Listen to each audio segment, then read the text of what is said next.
Sejam bem-vindas, sejam bem-vindos a mais um episódio do nosso podcast, o Pela Voz Delas, do nosso Hub Elas no ISD. Letícia Sugai, cofundadora, assim como eu, Mari Laranjeira, cofundadora. Hoje recebemos o nosso primeiro aliado, o Jefferson Profeta, que é um executivo em cibersegurança e vice-presidente da CrowdStrike aqui na América do Sul. Certo? Seja bem-vindo e obrigada por ter aceito o nosso convite. Muito obrigado pelo convite, vocês. É um prazer estar aqui. Parabéns pelo trabalho que vocês fazem. Vai ser muito legal o bate-papo, tenho certeza. Muito obrigado pelo convite. A gente que agradece. E só o reforço que é o nosso primeiro aliado, né? Exato. Olha aí, A gente também está aqui descobrindo, conhecendo e espera aprender muito com você. que responsabilidade, hein? Vai dar certo. Vai dar Vamos lá. certo. Posso chamar de Por profeta? favor. A gente vai falar um pouquinho com esse olhar de cyber, de tecnologia, e o do nosso lado das mulheres ainda é um mercado pouco explorado por nós. Como você vê, com mais de 20 anos de experiência já nessa área, do início da sua carreira para hoje, isso tem melhorado significativamente? Ainda estamos mais tímidas? Que oportunidades a gente pode desbravar para desenvolver melhor e ter mais espaço efetivo em posições de liderança também na área de cyber? Que legal. Acho que você tocou num ponto importante. Como a gente faz para ter diversidade e inclusão em liderança também? Não é só ser inclusivo em ter mais mulheres, né? Eu me lembro na época da faculdade, por exemplo, tinha 2 meninas num curso de 40 homens, né? Hoje em dia a situação está bem diferente, mas ainda tem muito espaço, tem muita oportunidade para se desenvolver, tem muita coisa que a gente precisa fazer para ter certeza que tá todo mundo participando dos processos do jeito que tem que participar, né? Na CrowdStrike a gente tem um processo extremamente inclusivo, de sempre dar oportunidade para todo mundo, ter certeza que as mulheres participem de todos os processos, especialmente do processo de liderança, que eu acho que é uma coisa que a gente precisa trabalhar no dia a dia. Não é soltar uma mensagem e ir embora, mas sim é um trabalho de dia a dia para a gente conseguir ganhar essa batalha. A inclusão acho que está no dia a dia, né? Em tudo que a gente faz, em tudo que a gente promulga. Falta ainda, acho que tem muito espaço, ainda falta mulheres ainda na área de tecnologia, mas se a gente comparar 20 anos atrás, melhorou muito. Uhum. Né? A gente tem muitas mulheres hoje tomando, especialmente em cibersegurança, tomando papéis importantes. A Cris, que participa com vocês aqui, é um grande exemplo para o mercado. A Mari Verson também é outro exemplo de mulher que tem um cargo executivo de cibersegurança em tecnologia. A cibersegurança é um nicho específico da tecnologia, sustenta a tecnologia, é uma área muito importante. Precisa muito do cuidado, do carinho, da especificidade que a mulher traz para o dia a dia de trabalho. Então, eu acho que ainda tem um trabalho específico de ser feito pelas empresas para que elas consigam de alguma forma promover mais essa diversidade, especialmente de mulheres em cargos de gestão em cyber. Mas se a gente olhar num passado curto aí, sem sombra de dúvidas, melhorou muito. Tem muito analista hoje trabalhando em várias áreas específicas, né? Cibersegurança precisa de diversidade para a gente conseguir combater o cybercrime. É isso que a gente faz no dia a dia. A gente está combatendo o crime cibernético todo dia. É complexo, é difícil e precisa ter uma visão inclusiva para a gente ter certeza que a gente consegue combater o crime no dia a dia. Isso é muito interessante, porque a gente tem várias pesquisas mostrando como a diversidade transforma os ambientes em lugares melhores financeiramente, mais rentáveis. Quando você fala de cybercrime, eu trabalho um pouquinho com compliance e fraudes, a gente tem que pensar com a mente do fraudador ou do criminoso. Perfeito. O que exige num país como o nosso uma ampliação do espectro de criatividade de uma forma enorme. E com isso, quando a gente traz diversidade de visão, de pensamento, de posicionamento e de projeção, o Red Team, depois você me ajuda aqui a explicar, tá? Os termos técnicos, a gente amplia o nosso escopo de criatividade também. Qual a importância da gente ter esse cenário, já pegando o gancho na própria explicação prévia que eu dei, mas assim, de você que vê isso na ponta, de um ambiente diverso, falando desses grupos subrepresentados, podem ser mulheres, pessoas pretas, pessoas com deficiência, enfim, para a amplitude que você precisa no teu trabalho de combater o cybercrime? Como você bem disse, né? Existem várias disciplinas dentro de cibersegurança. As disciplinas intrusivas são as disciplinas onde a gente tenta simular o que um atacante faria num ambiente corporativo para poder se defender, para poder aprender e se defender, né? E aí, assim, não tem conversa, é só a inclusividade para fazer com que isso funcione, para que você consiga entender e pensar com a cabeça de um atacante, né? Não dá para ser um grupo restrito de nenhuma forma, senão você não vai ter a pluralidade que você precisa para pensar como um atacante está pensando, né? E aí, a gente sabe historicamente que as mulheres são infinitamente mais atentas a detalhes. E hoje em dia, o panorama de ataque cibernético basicamente um jogo de detalhes. A gente não se depara mais com o que a gente se deparava antigamente, com artefatos maliciosos. Vocês podem perceber, eu faço esse desafio para vocês agora, a gente não escuta mais falar de vírus de computador, né? E se escuta muito pouco, né? Não é porque o vírus de computador acabou, mas é que ele não é mais o problema hoje em dia. O vírus de computador, assim como o vírus da gripe, ele acontece, ele tem mutação, todo ano ele aparece, né? Mas ele é um ataque de commodity, que a gente chama. O ataque de commodity, ele causa danos infinitamente menores do que os ataques direcionados, que é onde do outro lado do ataque a gente tem ou alguém instrumentando o ataque, ou um grupo, que pode ser que a gente chama de e-crime, ou crime digital, que tem o objetivo principal ali de monetizar o ataque, de conseguir rentabilizar aquele ataque. Os grupos de ataque estatais, que têm, de alguma forma, um patrocínio do governo, são conhecidos por ter um armamento bélico bastante importante, estão na ponta da tecnologia. Ou o hacktivismo, que quer trazer para a luz algum tema em específico, né? São os ataques conhecidos como DDoS, ataque de defacement, desconfiguração de página. Na sua grande maioria querem trazer um tema político, algum tema específico para a luz e usam o meio cibernético como caminho, né? Mas, no geral, o que efetivamente causa problema para as empresas no universo de cibersegurança hoje são os ataques direcionados. Esses ataques direcionados, eles não são mais vírus de computador. Eles são instrumentados. Muitas vezes a gente observa ataques que a gente chama a mão no teclado, que do outro lado, a gente tem uma equipe de defesa, que geralmente é conhecido como Blue Team. Do outro lado, a gente tem um atacante operando o ataque, ou seja, você bloqueia aqui, ele tenta dar a volta pelo bloqueio que você fez, ele tenta pular para outro lugar, ele tenta, de alguma maneira, desafiar as defesas que você está colocando na frente dele, né? Então, perceba, é um leque de coisas que você precisa fazer, muitas vezes ao vivo, muitas vezes você está defendendo a infraestrutura da empresa de um ataque que está acontecendo agora. Não é uma peça, um artefato de malware, tem gente instrumentando o ataque do outro lado, né?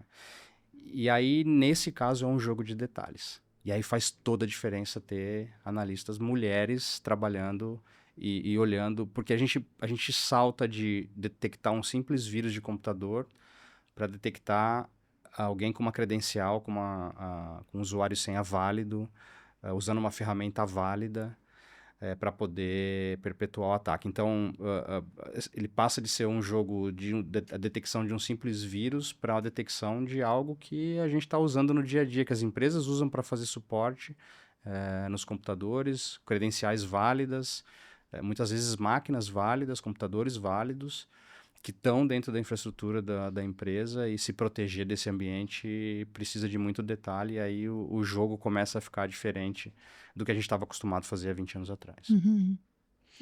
E, Profeta, você traz isso claramente como estratégia para o negócio de vocês estar com o seu time mais diverso, né? ter essa inclusão, trabalhar nessa inclusão. Pensando não apenas como estar à frente, né? Você é um super líder de uma super empresa de cibersegurança, mas pensando não apenas na área de tecnologia em si, mas trazer um pouco para as pessoas que estão aqui nos ouvindo e nos assistindo, como que é um case de sucesso a empresa de vocês nessa questão, nessa temática, como de fato, assim, dicas que você pode trazer para alguém que está aqui ouvindo, assistindo e que também é uma pessoa líder em alguma empresa, independente do segmento, de aplicar isso na estratégia do negócio, né? De ter, de fato, a diversidade e a inclusão na estratégia do negócio. Eu acho que tudo começa com uma retórica que a gente pode fazer a todo momento, né? Como eu falei anteriormente, eu acho que é um trabalho mais de dia a dia do que É óbvio que a gente precisa de programas estruturais para ter certeza que a gente está equilibrando o jogo, né? Mas eu acho que é mais um exercício diário que a gente precisa fazer, sabe? O estrutural vai ajudar a gente a manter essa visão de que as coisas estão indo para o caminho que a gente quer, mas são retóricas simples de falar, olha, poxa, entrevistei 10 candidatos aqui, por que eu só entrevistei homem para essa vaga? Muitas vezes, eu vou te falar, na área de tecnologia, a gente se depara com dificuldade de verdade de achar. Quem faz recrutamento para a gente na CrowdStrike é uma mulher. Desde o primórdio da CrowdStrike em 2019 aqui na América do Sul. E a gente tem um acordo de que, primariamente, a gente vai entrevistar a mulher para as vagas. E muitas vezes a gente não consegue, especialmente nas áreas de engenharia. Por Quando a que gente... você acha que isso acontece? Pois é, eu acho que por receio, acho que era um grupinho muito fechado antigamente, e as mulheres vêm ganhando espaço, mas ainda não está conseguindo suprir a demanda. Se a gente for pensar em engenheiro de forma geral de cibersegurança, ele faz falta de qualquer gênero, hoje no mercado de forma geral, né? É um dos maiores déficits de profissionais no mundo. Algumas empresas falam de mais de 4 milhões de déficit de profissionais no mercado de cyber. Então é óbvio que também falte mulher, né? Mas de forma geral, eu acho que se você esperar um pouquinho, você consegue achar alguém, né? Por isso que eu falo, começa pela semântica de... Fala, olha, por que o processo está assim, né? Eu acho que com esse dia a dia a gente consegue combater... A constância desse dia a dia vai fazer a gente conseguir combater algo estrutural que está intrínseco na nossa sociedade há muitos anos. Então, são coisas simples, talvez movimentos pequenos. E com o tempo, acho que a gente vai ganhando essa facilidade de conseguir também mais acesso, né? Então, por exemplo, nosso time de marketing é 100% feminino hoje. É mais fácil para a gente conseguir, através desse time de marketing, os contatos para crescer o time de marketing continuando sendo feminino, né? Na medida que a gente consiga colocar mais mulheres na área de engenharia, as mulheres acabam se conversando, tem relacionamento, fica também mais fácil da gente conseguir explorar um pouco mais outros profissionais, né? Porque é uma dificuldade, é uma realidade, para o mercado de tecnologia é uma dificuldade, especialmente no mercado de segurança, que é um mercado muito específico, né? E pelo que você está trazendo aqui, é uma dificuldade mesmo estabelecida, independente da empresa, né? O mercado mesmo está carente de profissionais no segmento de engenharia, principalmente nessa questão de cyber. Acho que é transpor não só a contratação, mas também a retenção. E aí eu queria também perguntar, explorar um pouquinho mais se vocês investem na questão educacional, pensando principalmente em suprir essa ausência, né? Se há, tanto na sua empresa ou então no setor, esse apoio de fato para a empregabilidade. Então, apoiar mesmo a educação para já formar profissionais e suprir essa demanda. A gente tem alguns programas globais que estão em marcha já há alguns anos, que tentam já desde a educação fundamental de base ter certeza que a gente consegue apaixonar as crianças para vir trabalhar na área de cibersegurança, né? E a gente quer todo mundo nesse movimento. Eu costumo dizer, o primeiro dia de faculdade de um profissional de cibersegurança, por exemplo, vai aprender uma tríade muito simples, que é confidencialidade, disponibilidade e integridade, né? Não existe tecnologia se essa tríade não estiver de pé. Se você não tiver confidencialidade, se você não tiver a disponibilidade ou a integridade, são temas simples, né? Mas não existe a tecnologia. E cibersegurança, ele se baseia nesses fundamentos. O que quer dizer? Se não tiver cyber, não tem tecnologia. E como que a gente vive num mundo hoje desconectado? É virtualmente impossível, né? Uhum. Então, esse trabalho de base ele é importante. Fomentar esse trabalho com as crianças é muito importante. Eu tive a oportunidade de participar de um programa colaborativo entre a Intel e a Disney, falando sobre cibersegurança para as crianças durante um período de quase 6 anos. Eu trabalhei na Intel uma época e existia essa parceria entre a Intel e Discovery Kids para já lá na base, lá para as crianças, não só fomentar o tema de cibersegurança, como se proteger, mas também de que, olha que legal essa área, olha o impacto que você pode criar no mundo, né? Eu acredito muito nisso. Acho que tem muito espaço, tem muita oportunidade para a gente melhorar de forma geral. Mas, de novo, alguns programas estruturais ajudam a gente a ter essa... Não adianta a gente só reclamar que não tem profissional, a gente precisa fazer alguma coisa, né? Uhum. E esses programas ajudam a gente a ter certeza que a gente está criando o que a gente chama de pipeline para o futuro, né? Para a gente poder depois consumir esses recursos, ou a gente, ou de qualquer maneira a sociedade consumir esses recursos e ter certeza que a gente está aproveitando o máximo possível. Hoje ainda, que barreiras principais você diria para as mulheres participarem da área de cyber? Eu acho que não ter medo de quebrar um vício que está no mercado, de que tem muito homem na área de engenharia de forma geral, né? Acho que não tem que ter medo. Acho que tem muito exemplo bom, a Cris, a Mari Werner, tem uma série de profissionais no mercado que são conhecidos, que são executivas, que, né, galgaram os seus postos ao longo do tempo, que tiveram um trabalho excepcional. E isso mostra do poder que as mulheres têm. Então, assim, não tenham receio, não tenham medo de trabalhar na área de engenharia, especialmente da área de segurança. Eu quero galgar gente para a área de segurança. A área de segurança precisa de profissionais, especialmente de profissionais mulheres. A área de vendas é uma área que a gente já tem um equilíbrio um pouco maior historicamente, né? Mas vendas em segurança a gente também ainda tem uma demanda reprimida. Gostaria de contratar muito mais mulher para a área de vendas. A área de vendas, assim como a área técnica, a área de vendas de cibersegurança é uma área um pouco mais técnica, né? Não é vendas geral, mas também tem muito espaço. Então, eu acho que não ter medo, não ter vergonha de, né, ir para cima, ir com tudo. A área de cibersegurança, quem quer bastante trabalho, tem muito trabalho em cibersegurança para ser feito. O Profeta trouxe aqui nominalmente a Cristiane Lunardi. Para quem não a conhece, é a nossa conselheira aqui no Hub, no Elas no ISD. A Cris tem uma trajetória de 30 anos na área de tecnologia e inovação, é certificada pela NASA, e eu tive o privilégio de trabalhar ao lado da Cris, né, durante aí alguns anos, e eu via na empresa onde nós atuávamos juntas o quão o papel de ter uma liderança feminina é importante, que é isso que você está trazendo aqui, né, Profeta? Realmente, assim, na empresa onde nós estávamos, pessoas que estavam entrando, né? Nós tivemos um programa de acesso a mulheres estagiárias, que trouxe uma boa demanda, e muitas delas falavam, assim, verbalmente, se inspirando, de fato, na Cris, para, de repente, galgar a área de tecnologia e inovação.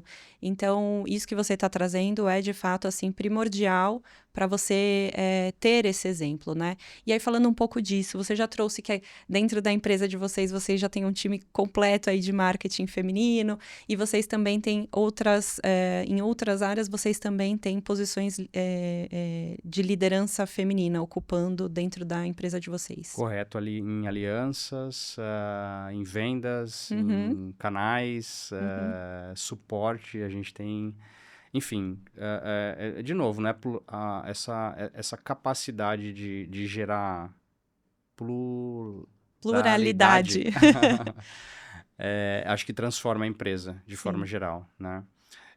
Não tenho o número à mão agora para te dar, mas em geral a CrowdStrike é uma empresa bastante combinada.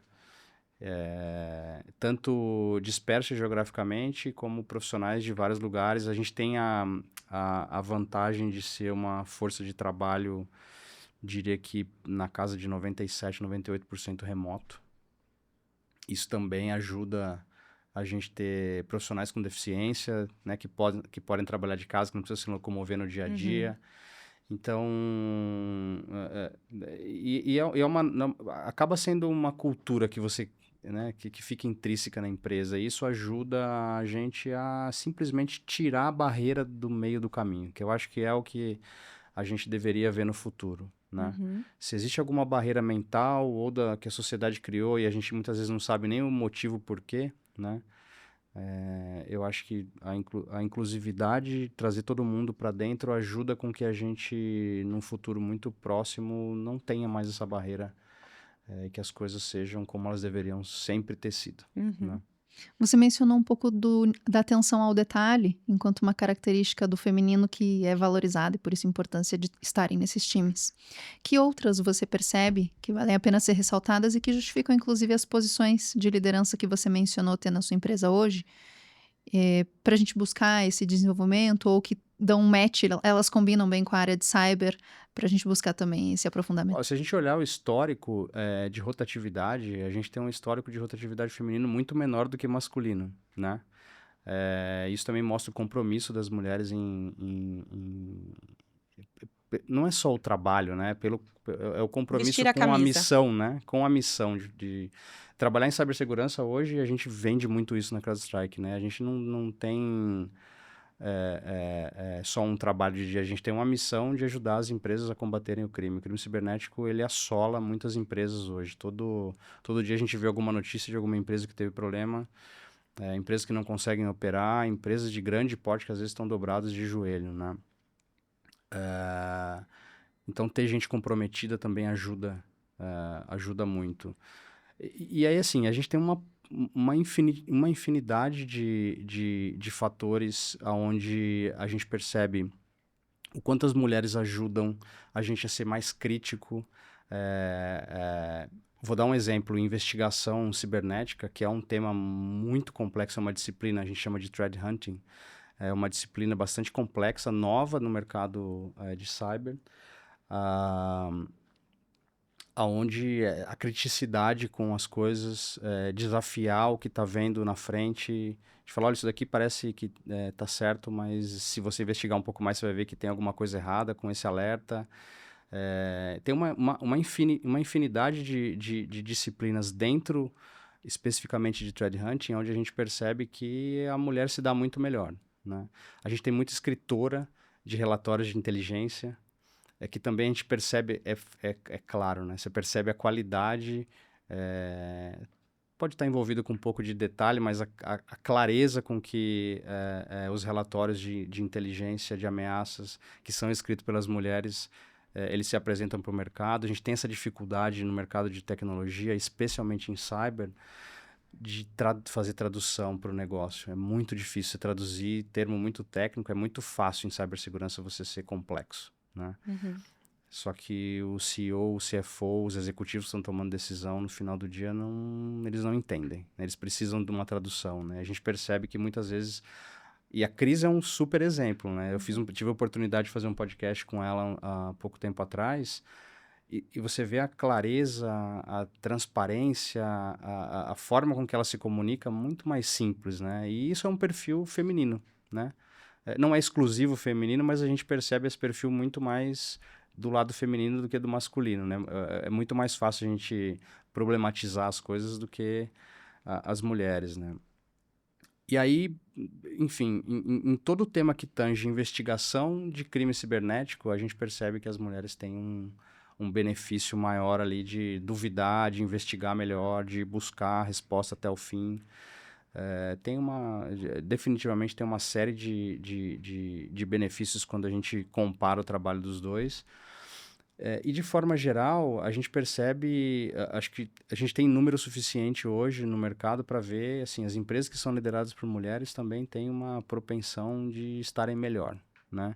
De dar transparência para o board, de ter esse equilíbrio de forças.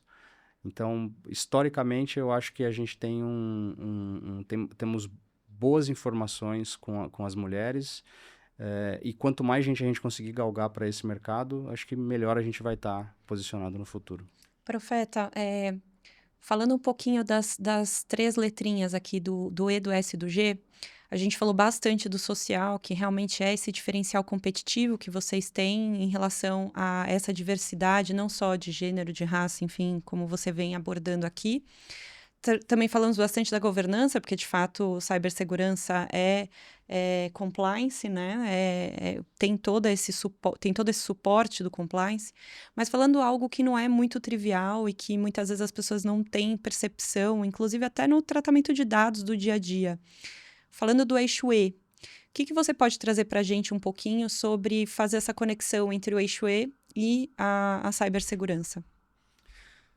Olha, como você mencionou, o compliance, a organização, ele faz parte hoje acho que do sangue das corporações, né? A gente não consegue... É a base, né? É a base para as corporações operarem, né? Então, a gente precisa ter certeza de trabalhar muita coisa by design. A gente fala de segurança by design há muitos anos, né?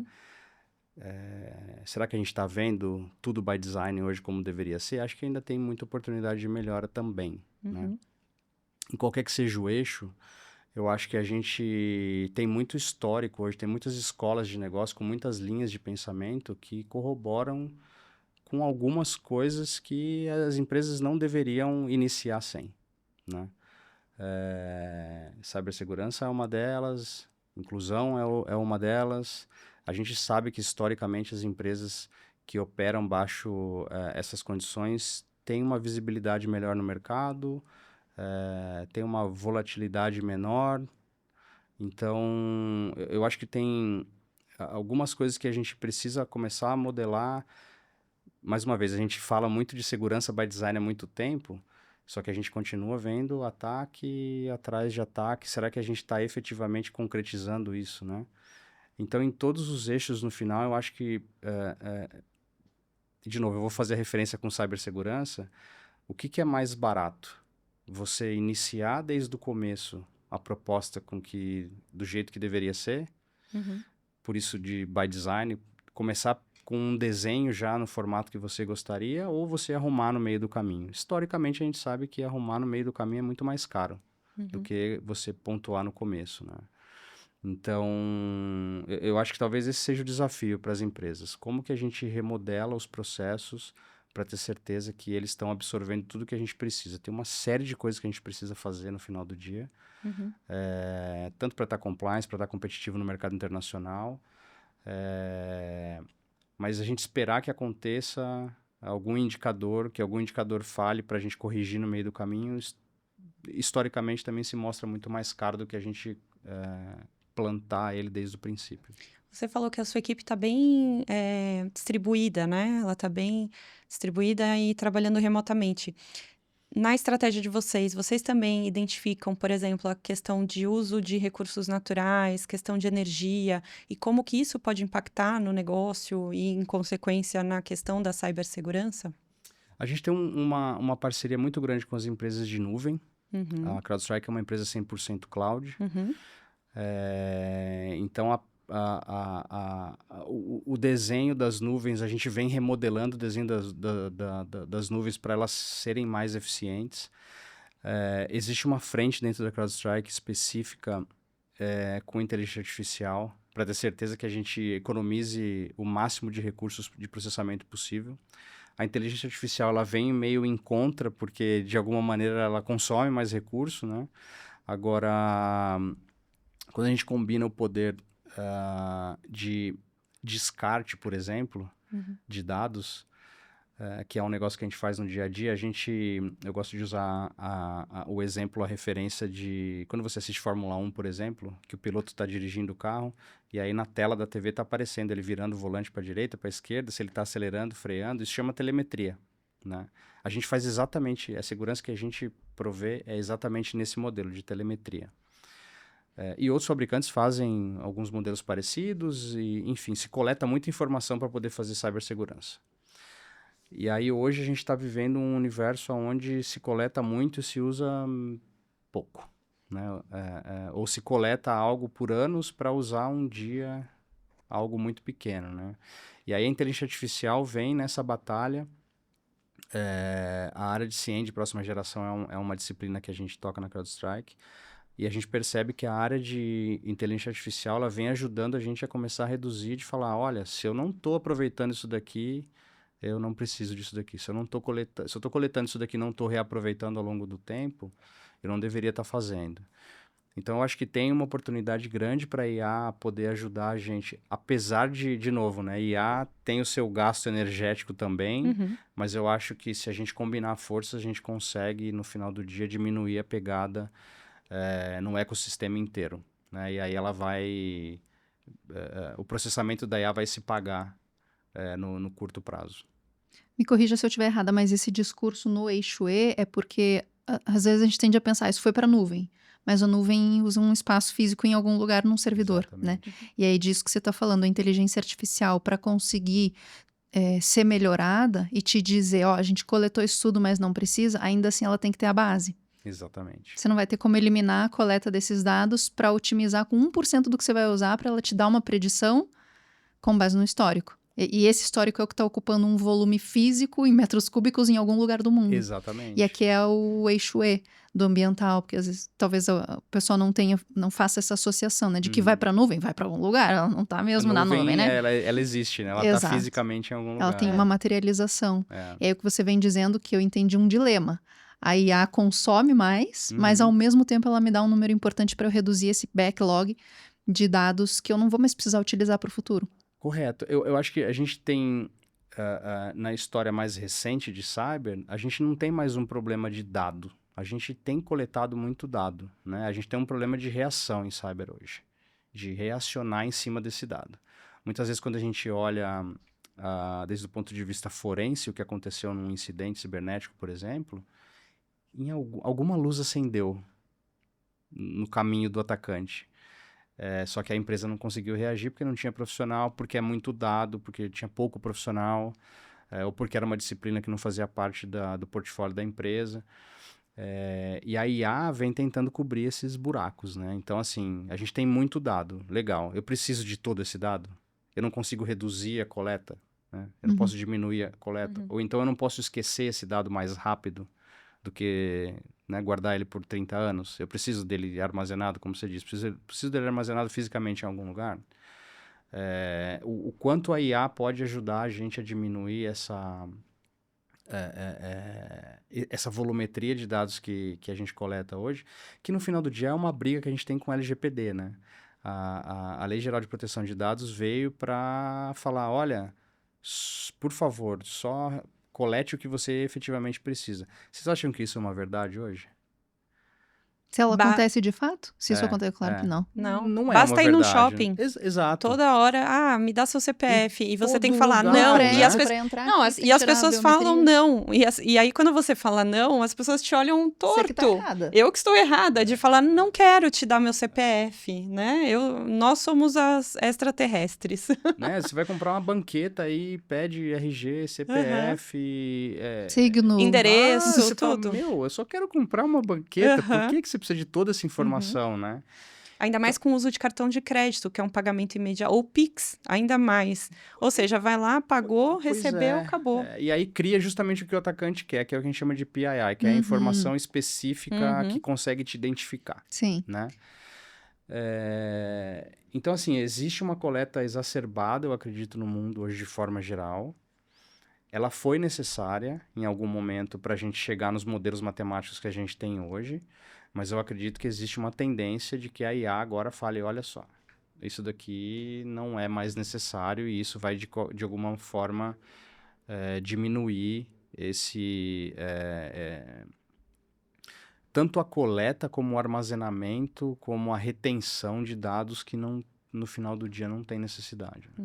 Combo 2 em 1, a pergunta, as duas são sobre IA. Primeiro, a IA vai ultrapassar a genialidade dos criminosos algum dia? Se sim, quando, na sua opinião?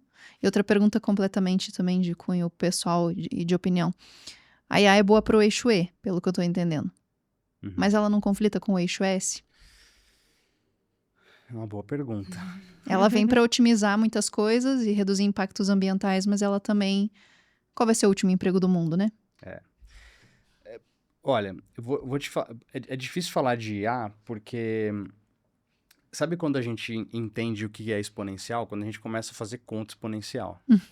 E a gente escuta em todo lugar falar IA cresce exponencialmente, né? Você só entende o que significa o exponencial quando você começa a colocar na mesa, né? O que significa o exponencial. 2, 4, 8, 16, 32, 64, 128. É isso que é crescer exponencial. Ele é dolorido, né? Ele é muito rápido. A IA hoje, até porque ela própria está sendo utilizada para se recriar ou para se reescrever, ela cresce exponencial. Então é difícil falar até no que a gente às vezes coloca num quadrado que significa curto prazo. Né? É difícil falar da IA do ano que vem, porque cresce exponencial e a gente está falando de números complexos. Né? A IA hoje, ela não substitui a capacidade intelectual, o capital intelectual humano. Ela é uma ferramenta muito poderosa para reduzir, sumarizar, compactar, ajudar a encontrar brechas e buracos. Ela vai fazer isso no futuro? Pessoalmente, eu acho que não.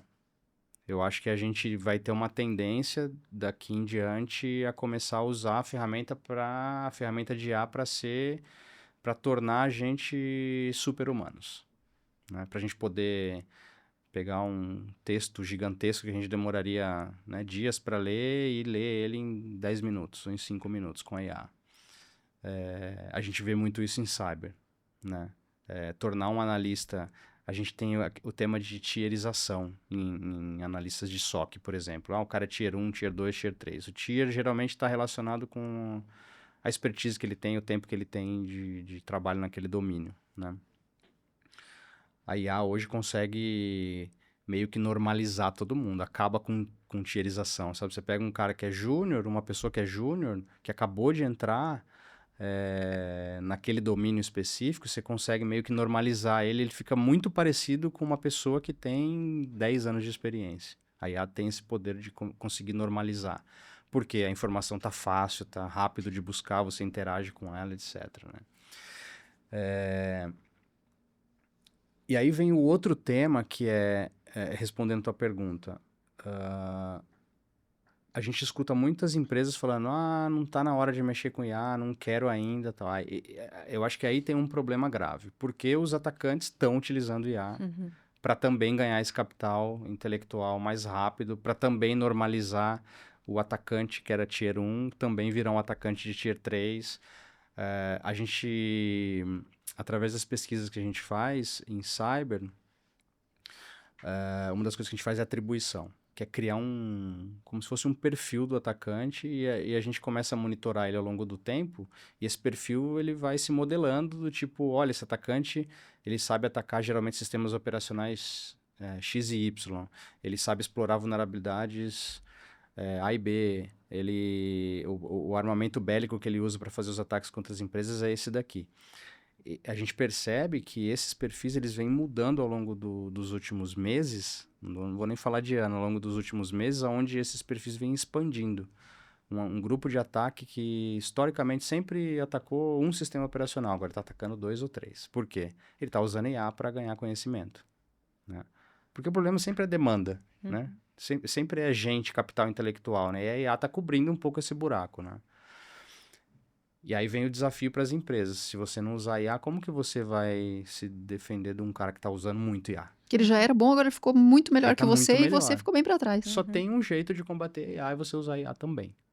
Né? A diferença entre o remédio e o veneno é a dosagem. É a dosagem, exatamente. Então a gente precisa adotar o uso de IA em várias frentes. É lógico que eu estou verbalizando aqui em tudo que eu falo cibersegurança porque é minha área de conhecimento, né? Mas a gente precisa usar IA porque do outro lado vão ter empresas que vão usar, vão ter atacantes que vão usar. Então, assim, o único jeito da gente, de novo, equilibrar a força é a gente poder utilizar.